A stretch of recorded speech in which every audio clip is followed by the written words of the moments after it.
മാസമാണ്. കർക്കിടക വാവ് ബലി തർപ്പണം എന്താണ്, എന്തിനാണ്, ആര്, എപ്പോൾ, എന്തുകൊണ്ടാണ് അല്ലെങ്കിൽ എന്തിനാണ് നമ്മൾ ബലിയിടുന്നത്? നമ്മുടെ ഉള്ളിൽ പൂർവികരുടെ ചൈതന്യമുണ്ട്. ആധുനിക വൈദ്യശാസ്ത്രം ഇത് ഇപ്പോൾ അംഗീകരിക്കുന്നുമുണ്ട്. തന്ത്രശാസ്ത്രവും ഇത് തന്നെയാണ് പറയുന്നത്. സത്യത്തിൽ ആ മരിക്കാത്ത ചൈതന്യത്തിനു വേണ്ടിയാണ് നാം ബലിയിടുന്നത്.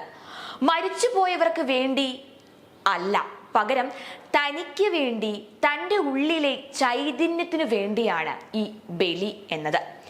നമ്മുടെ ഈ ശരീരം ലഭിച്ചത് അച്ഛൻ്റെയും അമ്മയുടെയും ഓരോ സെല്ലുകളിൽ നിന്നുമാണല്ലോ. അവയ്ക്ക് പുറകിൽ സങ്കീർണമായ ജനറ്റിക് ഘടകങ്ങളുമുണ്ട്. ആധുനിക ശാസ്ത്രം പറയുന്നത് ഒരാളുടെ ശരീരത്തിൽ തൻ്റെ 32 തലമുറ വരെയുള്ള ജീനുകൾ ഉണ്ട് എന്നാണ്. അതിൽ തന്നെ 7 തലമുറ വരെ സജീവമായുമുണ്ടത്രേ.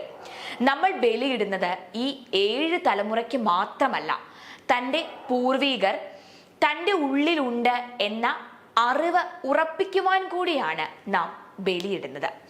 ബലികർമ്മം ചെയ്യുമ്പോൾ ആവാഹിക്കുന്നത് സ്വന്തം നെഞ്ചോട് ചേർത്ത് പിടിച്ചാണ്. അപ്പോൾ ആവാഹനം നടക്കുന്നത് സ്വന്തം ഉള്ളിൽ നിന്ന് തന്നെയല്ലേ? അങ്ങനെ ആവാഹിക്കുന്നത് സ്വന്തം ബോധത്തെ തന്നെയല്ലേ? നമ്മൾ എന്താണ് ഈ ബലിതർപ്പണ ക്രിയ എന്നുകൊണ്ട് ഉദ്ദേശിക്കുന്നത്? ഈശ്വരനിൽ ലയിപ്പിക്കുന്നു എന്നാണ് പറയുന്നത്. അപ്പോൾ നമ്മുടെ ബോധത്തെ പരിമിതമായ അവസ്ഥയിൽ നിന്നും പ്രപഞ്ചത്തോളം എത്തിക്കുന്ന ഒരു പൂജയാണ് ഈ കർമ്മം. അത് തന്നെയാണ് എല്ലാ ആത്മീയ വഴികളുടെ ലക്ഷ്യവും. ഇനി ആരാണ് ബലി ഇടേണ്ടത്? മാതാപിതാക്കൾ മരിച്ചവർ മാത്രമല്ല, എല്ലാവരും ബലിയിടണം. കാരണം ബലിയിടുന്നത് മുഴുവൻ പിതൃപരമ്പരയെ കണക്കിലെടുത്തുകൊണ്ടാണ്. എന്തുകൊണ്ടാണ് കർക്കിടക വാവിന് ഇത്ര പ്രാധാന്യം വരുന്നത് എന്ന് നോക്കാം. ഉത്തരായനം ഈശ്വരീയ കാര്യങ്ങൾക്കും ദക്ഷിണായനം പിതൃകാര്യങ്ങൾക്കുമാണ് നീക്കിവെക്കുക. ദക്ഷിണായത്തിലെ ആദ്യത്തെ കറുത്ത വാവാണ് കർക്കിടക വാവ്. എന്തുകൊണ്ടാണ് ഈ വാവിന് ബലിയിടണം എന്ന് പറയുന്നത്? ഗ്രഹണ സമയത്ത് പോലെ അല്ലെങ്കിലും ഭൂമിയും അല്ലെങ്കിൽ ചന്ദ്രനും സൂര്യനും ഏതാണ്ട് ഒരേ രേഖയിൽ വരുന്ന സമയമാണ് വാവ് എന്ന് പറയുന്നത്. ഭൂമിയുടെ നിഴൽ ചന്ദ്രനിൽ വീഴുന്നതാണല്ലോ കറുത്ത വാവ്. അത് നമ്മുടെ ശരീരത്തിലുള്ള അഗ്നി, സോമ, സൂര്യമണ്ഡലങ്ങളായി ബന്ധപ്പെട്ട് കിടക്കുന്നതാണ്. ഇടപിംഗള, സുഷുമ്ന നാഡികൾ ശരീരത്തിൽ ഈ മണ്ഡലങ്ങളായി ബന്ധപ്പെട്ട് കിടക്കുന്നവയാണ്. പ്രപഞ്ചത്തിൽ ഉണ്ടാകുന്ന മാറ്റം സ്വശരീരത്തിലും ഉണ്ടാകുന്നുണ്ട്. ആ സമയത്ത് സുഷുമ്നയിലൂടെ ഊർജപ്രവാഹം ഉണ്ടാകുന്നു. അത് മനുഷ്യരുടെ ബോധമണ്ഡലത്തെ തന്നെ സ്വാധീനിക്കുന്നുണ്ട്. മാത്രമല്ല, ചന്ദ്രന് മനസ്സുമായി ബന്ധമുണ്ട്. ചന്ദ്രനിൽ ഉണ്ടാകുന്ന ഈ മാറ്റം മനുഷ്യ മനസ്സിൽ ബോധതലത്തിൽ തന്നെ സ്വാധീനം ചെലുത്തുന്നുണ്ട്. ഗ്രഹണ സമയങ്ങളിൽ സാധന ചെയ്യണം എന്ന് പറയുന്നത് ഇതുകൊണ്ടാണ്. നിങ്ങൾ ഒരു ഹിന്ദുവോ നിരീശ്വരവാദിയോ ആരുമായിക്കൊള്ളട്ടെ, ഒരു 5 മിനിറ്റ് നിങ്ങളുടെ പൂർവികർക്ക് വേണ്ടി, നമ്മുടെ ബന്ധുക്കളായവർക്കും അല്ലാത്തവർക്കും വേണ്ടി ഒരു സ്വൽപ്പം പുഷ്പവും കുറച്ച് ജലവും ഞാനിപ്പോൾ ഈ സ്ക്രീനിൽ കാണുന്ന മന്ത്രത്തോട് ഒപ്പം ആത്മാർത്ഥമായി നിങ്ങൾ അർപ്പിക്കുക. നിങ്ങൾ ആക്കിയവർക്ക് വേണ്ടി, ഈ ലോകത്ത് ജീവിക്കുവാൻ അവകാശം തന്നവർക്ക് വേണ്ടി, ലോകത്തിന്റെ ഏത് ഭാഗത്തുമായിക്കൊള്ളട്ടെ, നിശബ്ദമായി ഈ പ്രാർത്ഥന ചൊല്ലി കുറച്ചു ജലവും പുഷ്പവും അർപ്പിക്കുക. നമുക്ക് ഇനി ഈ പിതൃ പ്രാർത്ഥന എന്താണെന്ന് നോക്കാം. ഈ സ്ക്രീനിൽ കണ്ട മന്ത്രമാണ് നിങ്ങൾ ചൊല്ലേണ്ടത്. നമുക്കിനി അതിൻ്റെ അർത്ഥം നോക്കാം. ഈ ലോകത്ത് എൻ്റെ അച്ഛൻ്റെയും അമ്മയുടെയും വംശത്തിൽ ജനിച്ചവരും ഞാനുമായി നേരിട്ടും അല്ലാതെയും ബന്ധമുള്ളവർക്കായും എൻ്റെ കഴിഞ്ഞ 2 ജന്മങ്ങളിലായി എൻ്റെ ദാസന്മാരായവർക്കായും എന്നെ ആശ്രയിച്ചവർക്കും എന്നെ സഹായിച്ചവർക്കും എൻ്റെ സുഹൃത്തുക്കൾക്കും ഞാനുമായി സഹകരിച്ചവർക്കും ഞാൻ ആശ്രയിച്ച സമസ്ത ജീവജാലങ്ങൾക്കും ജന്തുക്കൾക്കും നേരിട്ടും അല്ലാതെയും എന്നെ സഹായിച്ച എല്ലാവർക്കും കഴിഞ്ഞ പല ജന്മങ്ങളിലായി ഞാനുമായി സഹകരിച്ച എല്ലാവർക്കും വേണ്ടി ഞാൻ ഈ അന്നവും പുഷ്പവും ജലവും പ്രാർത്ഥനയും സമർപ്പിക്കുന്നു. എൻ്റെ അമ്മയുടെ കുലത്തിൽ നിന്ന് വേർപെട്ടു പോയ എല്ലാവർക്കും, എൻ്റെ അച്ഛൻ്റെ, ഗുരുവിൻ്റെ, ബന്ധുക്കളുടെ കുലത്തിൽ നിന്ന് വേർപെട്ടു പോയ എല്ലാവർക്കും, കഴിഞ്ഞ കാലത്തിൽ പിണ്ഡസമർപ്പണം സ്വീകരിക്കാൻ കഴിയാതിരുന്ന എല്ലാവർക്കും, മക്കളോ ഭാര്യയോ ഭർത്താവോ ഇല്ലാത്തത് കാരണം വിഷമിക്കേണ്ടി വന്ന എല്ലാവർക്കും, പലവിധ കാരണങ്ങളാൽ മറ്റുള്ളവർക്ക് വേണ്ടി നല്ലത് ചെയ്യുവാൻ സാധിക്കാതിരുന്ന എല്ലാവർക്കും, പട്ടിണിയിൽ ജനിക്കുകയും ജീവിക്കുകയും മരിക്കുകയും ചെയ്ത എല്ലാവർക്കും വേണ്ടിയും, അടുക്കാൻ പറ്റാത്തവർക്ക് വേണ്ടിയും, ആയുസ്സെത്താതെ മരിച്ചവർക്ക് വേണ്ടിയും, ഈ ലോകം കാണാനാകാതെ അമ്മയുടെ ഗർഭപാത്രത്തിൽ തന്നെ മരിച്ചവർക്ക് വേണ്ടിയും, എൻ്റെ അറിവിൽപ്പെട്ടതും അറിയപ്പെടാത്തതുമായ ബന്ധുക്കൾക്ക് വേണ്ടിയും ഞാൻ ഈ പ്രാർത്ഥനയും അന്നവും ജലവും പുഷ്പവും സമർപ്പിക്കുന്നു. ഞാൻ ഈ ലോകത്തുള്ളതെല്ലാം ഇവരെ അവരുടെ ലോകത്തിൽ സന്തോഷിപ്പിച്ചു നിർത്തുന്നതിനായി സമർപ്പിക്കുന്നു. ഇവിടെ ജീവിച്ചിരുന്നതായ എല്ലാ ജീവജാലങ്ങൾക്കും, ഈ 7 ലോകത്തിലും അനേക ലക്ഷം വർഷങ്ങൾ ഇവിടെ ഉണ്ടായിരുന്ന ജീവിച്ചിരുന്ന എല്ലാവർക്കു വേണ്ടിയും ഞാൻ ഈ പുഷ്പവും അന്നവും ജലവും അവരുടെ ആത്മാക്കളുടെ സന്തോഷത്തിനായി സമർപ്പിക്കുന്നു. അവർ അവരുടെ ലോകത്തിൽ സന്തോഷിച്ചിരിക്കുന്നതിനായും അവിടെ ഇരുന്ന് നമ്മളെ അനുഗ്രഹിക്കുന്നതിനായും ഞാൻ ഒരിക്കൽ കൂടി ഈ പുഷ്പവും ജലവും അന്നവും സമർപ്പിക്കുന്നു. ഇതാണ് ഇതിന്റെ അർത്ഥം. അതിനാൽ ഓർക്കുക, നാം ഒരു കർക്കിടക ബലി സമർപ്പിക്കുമ്പോൾ നമ്മുടെ പിതൃക്കൾക്ക് മാത്രമല്ല, സമസ്ത ജീവജാലങ്ങൾക്കുമായാണ് അത് സമർപ്പിക്കപ്പെടുന്നത്. അത്ര ഉദാത്തമാണ് പിതൃബലി സങ്കല്പം എന്നത്. ഇനി നമുക്ക് കർക്കിടക വാവ് ബലിയെ കുറിച്ച് നോക്കാം. വാവ് ബലിക്ക് മധ്യസ്ഥൻ വേണ്ട. കർക്കിടക വാവ് ബലി മലയാളികൾക്ക് ഒരു പുണ്യദിനമാണ്.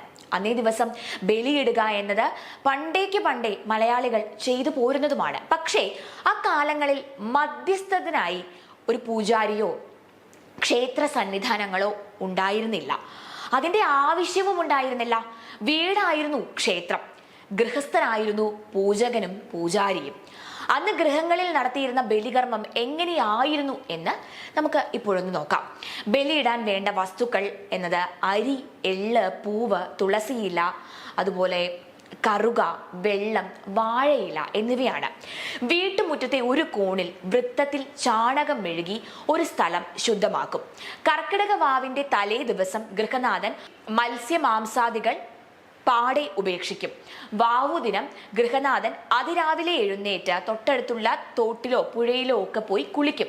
തിരിച്ചു വരുമ്പോൾ പുഴക്കരയിൽ വളർന്നു നിൽക്കുന്ന കറുകപ്പുല്ല് ഒരു പിടി പറിക്കും. നമ്മുടെ തോട്ടിൻകരയിലും പുഴക്കരയിലും ഒക്കെ സമൃദ്ധമായി കണ്ടുവരുന്ന ഒന്നാണ് ഈ കറുക എന്നത്. വീട്ടിലെത്തിയ ഗൃഹനാഥൻ തലേന്ന് എടുത്തു വച്ച ഉണക്കലരി മുറ്റത്ത് വെച്ച് സ്വയം അടുപ്പ് കൂട്ടി അത് പാത്രത്തിലിട്ട് വെള്ളം വറ്റിച്ച് വേവിച്ചെടുക്കും. ഈ വേവിച്ച അന്നം തൊടിയിൽ നിന്നും വെട്ടിയെടുത്ത വാഴയിലയിൽ എടുത്തു വയ്ക്കും. കൂടെ തലേന്ന് കരുതി വെച്ച എള്ളും മുറ്റത്തെ തുളസി ചെടിയിൽ നിന്ന് ഇലയും പൂവും നുള്ളിയെടുത്തതും എടുക്കും. അവയൊക്കെ കൊണ്ട് ചാണകം മെഴുകി ശുദ്ധമാക്കിയ സ്ഥലത്ത് എത്തും. ഈറൻ മുണ്ട് താറുടുക്കും.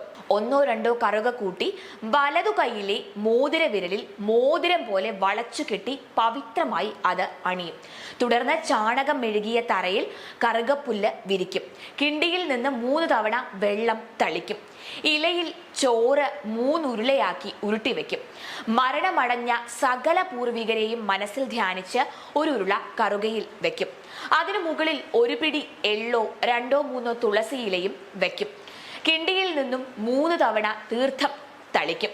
അടുത്ത ഉരുള ആദ്യത്തേതിന്റെ അടുത്തും മൂന്നാമത്തെ ഉരുള നേരത്തെ വച്ചതിന്റെ മുകളിലുമായി വെക്കും. അപ്പോഴൊക്കെ എള്ളും പൂവും വെക്കുകയും തീർത്ഥം തളിക്കുകയും ചെയ്യും. ഒടുവിൽ വാഴയില നെടുകെ 2ആയി കീറി ബലിയിടുന്നതിന് ഇരുഭാഗത്തും കമഴ്ത്തിയിടും. തുടർന്ന് കിണ്ടിയിൽ നിന്ന് വെള്ളം തളിച്ച് പവിത്രം ഊരി ബലിയിലിട്ട് നമസ്കരിച്ച് എഴുന്നേൽക്കും.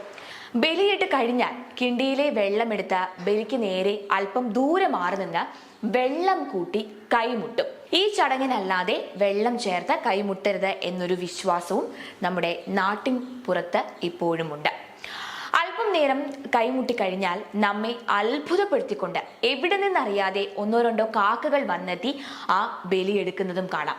ഇനി കാക്ക ബലിയെടുക്കാൻ വന്നില്ല എങ്കിൽ ആ അന്നമെടുത്ത് തോട്ടിലോ പുഴയിലോ ഒഴുക്കണമെന്നാണ് പറയുന്നത്. അതായത് മീനുകൾക്ക് ഭക്ഷിക്കാൻ എന്നാണ് അതിൻ്റെ ഒരു സങ്കല്പമുള്ളത്. സ്ത്രീകൾക്കും പുരുഷന്മാർക്കും ബലിയിടാവുന്നതാണ്. ആർക്കും ഇതിൽ ഒരു ഐത്തം ഒന്നും തന്നെ നിലനിൽക്കുന്നില്ല.